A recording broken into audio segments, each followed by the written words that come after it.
নমস্কার, আমি শম্পা। আজকে আবার চলে এসেছি একটা সুন্দর গল্প নিয়ে। গল্পটির নাম রাত বিরেতে, সৈয়দ মুস্তাফা সিরাজের লেখা। মুরারিবাবু খুব বিপদে পড়েছেন। রাত দুপুরে বাড়ির উঠোনে টুপটাপ করে ঢিল পড়ে। কারা ছাদে হেঁটে বেড়ায়, ধূপ ধূপ ধূপ ধূপ। বেরিয়ে কিন্তু কাউকেই দেখতে পান না। টর্চ জেলে বাড়ির চারপাশে বৃথা খোঁজাখুঁজি করেন। নিরিবিলি জায়গায় বাড়িটা, পাড়ার মধ্যে নয় যে দুষ্টু ছেলেরা দুষ্টুমি করবে। তাছাড়া তাজ্জব ব্যাপার, ঢিল পড়ার শব্দ হয় এবং তার তাকে এসেও পড়ে, অথচ ঢিল দেখতে পান না। তাহলে এ নিশ্চয়ই অশরীরীর কাজ। মুরারিবাবুর বন্ধু ফৈজুদ্দিন ও শহরের নামকরা উকিল, তিনি এসে সব শুনে বললেন, দেখো মুরারি, আমার মনে হচ্ছে তুমি জিনের পাল্লায় পড়েছো। মুরারিবাবু বললেন, জিন? সে আবার কি?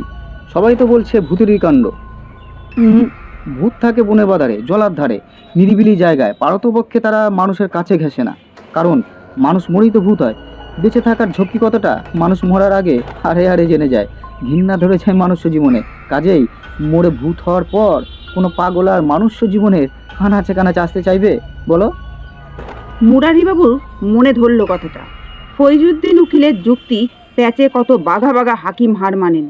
মুরারিবাবু বললেন, তোমার কথার যুক্তি আছে, কিন্তু জিনটা কি? ফৈজুদ্দিন খুশি হয়ে বললেন, জিনদের ব্যাপার সবার অবিকল ভূতেদেরই মতো, তবে তারা একরকম প্রাণী বলতে পারো। তারা মানুষের আনাচে কানাচে ঘুরে বেড়ায়। এঁটো কাটা, আবর্জনা, গোবর, হাড়, এইসব নোংরা জিনিস তাদের খাদ্য। ইচ্ছে করলেই তারা অদৃশ্য হতে পারে, আবার ইচ্ছা করলে নানা রকম রূপও ধরতে পারে। তারা থাকে কোথায়? পুরো বাড়িতে, চিলে কোঠায়, ছাদে, কখনো বাথরুমের ঘুলঘুলিতেও। ফৈজুদ্দিন চাপা গলায় বললেন, আমার বাথরুমের ঘুলঘুলিতেও একটা জিন ছিল, বুঝলে? রোজ চান করতে ঢুকতুম, আর বেটা মুখ বাড়িয়ে আমাকে ভেঙচি কাটতো, দুটো জল জল নীল চোখ। বাপস, এখনো কাঁটা দিয়ে উঠছে গায়ে। মুরারিবাবু আঁতকে উঠে বললেন, এ, দেখতে কেমন জিনটা? খুব ভয়ঙ্কর চেহারা নিশ্চয়ই? না, তত কিছু না। ফৈজুদ্দিন করে আঙুল দেখালেন, উম, এইটুকুন একটা টিকটিকির মতো বিদ ঘুটে। তারপর তারপর কিভাবে সেটা তাড়ালে? কালা ফকিরকে ডেকে আনলাম, সে বেটাকে আতরের শিশিতে পুড়ে পুকুরে ফেলে দিয়ে এলো। তুমি কালা ফকিরের কেরামতি তো জানো না? তাকে দেখলে জিনেরা লেজ ফেলে রেখে পালায়। মুরারির একটু খটকা লাগলো। বললেন, পালায় যদি, তা শিশিতে পড়ে কিভাবে? ফৈজুদ্দিন ফ্যাচ করে হেসলেন। সেটাই তো কালা ফকিরের কেরামতি। তুমি এক্ষুনি ওর কাছে যাও, দেখবে ফকির সাহেব এসে তোমার বাড়ির জিনগুলোকে বস্তায় পুড়ে সমুদ্রে ফেলে দিয়ে আসবে। মুরারি লাফিয়ে উঠলেন, কিন্তু ফের খটকা লাগলো মনে। বললেন, ইয়ে, বস্তায় কেন? ওই যে বললে আতরের শিশির কথা। আরে বুঝলে না, তোমার বাড়ির জিন তো আর ওই ঘুলঘুলি খুদে জিন নয়, একটা দুটোও নয়, একেবারে এক ঝাঁক। তাছাড়া তারা ভিঞ্চি কাটে না, ঢিল ছোড়ে, ছাদ কাঁপিয়ে হেঁটে বেড়ায়। বোঝাই যাচ্ছে তাদের সাইজ বড়। যাকগে, এই আমার আদালতে যাওয়ার সময় হলো, এক্ষুনি তুমি কালা ফকিরের কাছে যাও। ফৈজুদ্দিন ব্যস্তভাবে চলে গেলেন। একটু পরে মুরারিবাবুও বেরিয়ে পড়লেন। কালা ফকির থাকে শহরের বাইরে এক নির্জন জায়গায়, নিঝুম জায়গা। কোনো পীর সাহেবের কবর আছে। ফকির সেই কবরে আগরবাতি জ্বালে।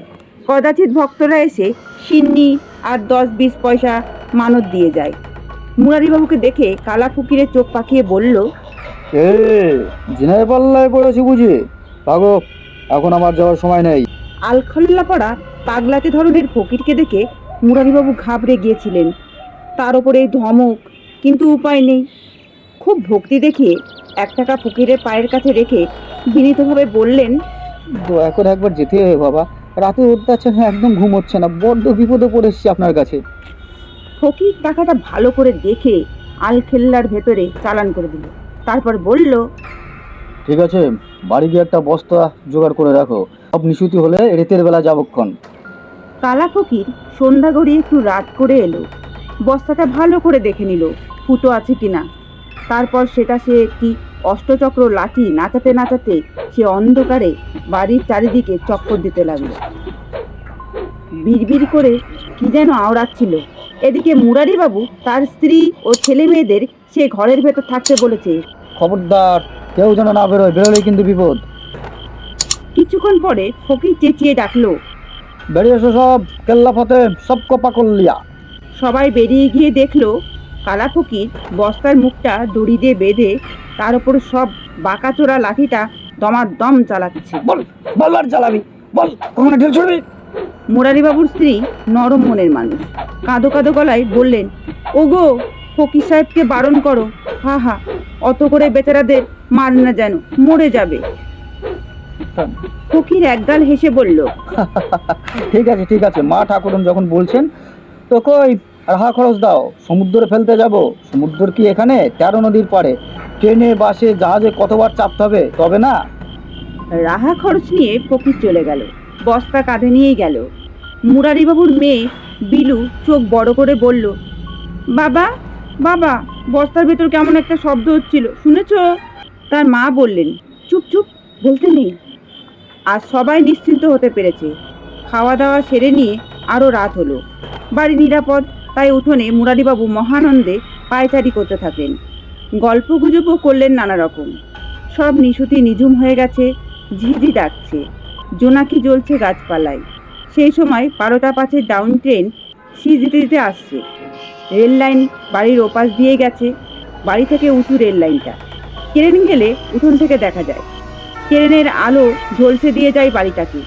বিলুর ভাই অমু বলল, বাবা ফকির এই ট্রেনেই যাচ্ছে।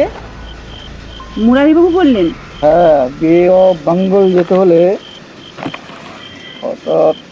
হঠাৎ তার কথা থেমে গেল। লাফিয়ে উঠলেন তিনি, এ কি, ফের মাথার ওপর ঢিল পড়ছে যে! শুধু তাই নয়, কালো কালো আরও ঢিল উঠোনের চারিপাশে টুপ টুপ করে পড়ছে। ট্রেনের আলোটা সোজা এসে পড়েছে তার গায়ে। মুরারিবাবু আতঙ্কে কাঁচ হয়ে দাঁড়িয়ে গেছেন, মুখে কথা নেই। ট্রেন চলে গেলে ঝলসানো আলোটা সরল, তখন মুরারিবাবুর মুখে কথা এলো, ঘর ঢোকো। বলে বলে উঠোন থেকে বারান্দায় উঠলেন। তারপর রাগে দুঃখে আতঙ্কে অস্থির হয়ে বললেন, একটা ভণ্ড ফকির সে ঠকে গেল, কি ভুল না করেছি। বিলুর মা বললেন, সে কি, কেন কেন ও কথা বলছো? এই মাত্র ঢিল পড়লো, দেখলে না? আমার মাথাতেও পড়লো। মুরারির তাকে হাত বুলোতে বুলোতে লাফিয়ে উঠলেন, ওরে বাবা, আমার কানের পাশে কি যেন একটা রয়েছে, ঢিল, ভুতুরে ঢিল আটকে রয়েছে। অমু বাবার কানের পাশে থেকে কালো কি একটা খপ করে ধরে ফেললো। তারপর বলল, ও বাবা, এটা তো চামচিকে। হ্যাঁ? মুরারি ফ্যাল করে তাকিয়ে রইলেন। অমু চামচিকেটা ছেড়ে দিতেই থামের গায়ে আটকে গেল। কিন্তু বলা যায় না জিনেরা কত রকম রূপ ধরে, তাই তিনি চেঁচিয়ে উঠলেন, মার মার, জুতো পেটা কর। সেই সময় অমু বলল, বাবা ইউরেকা। ইউরেকা মানে? অমু রহস্যবিধি গোয়েন্দার মতন ভারী খিচারে বলল, মাত্র চামচিকে, সে চামচিকে বাবা, বুঝলে না? ওই ট্রেনের আলো পড়ার সঙ্গে সঙ্গে উড়ন্ত চামচিকেগুলোর চোখ ধাঁধিয়ে যায় আর টুপ টুপ করে পড়তে থাকে। আমরা ভাবে ঢিল পড়েছে। মুরারিবাবু সন্দিগ্ধভাবে বললেন, কিন্তু এই ছাদের এই ধূপ ধূপ শব্দ?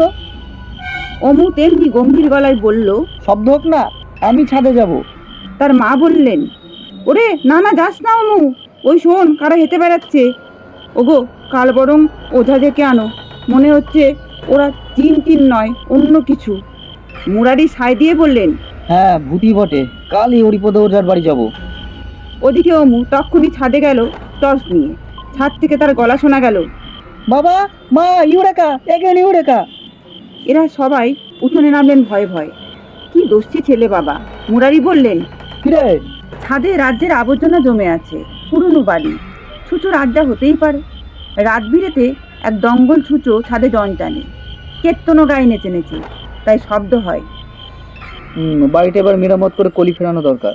চামচিকে, ছুঁচো, ইঁদুর, আরশোলা, টিকটিকির আড্ডা হয়ে গেছে।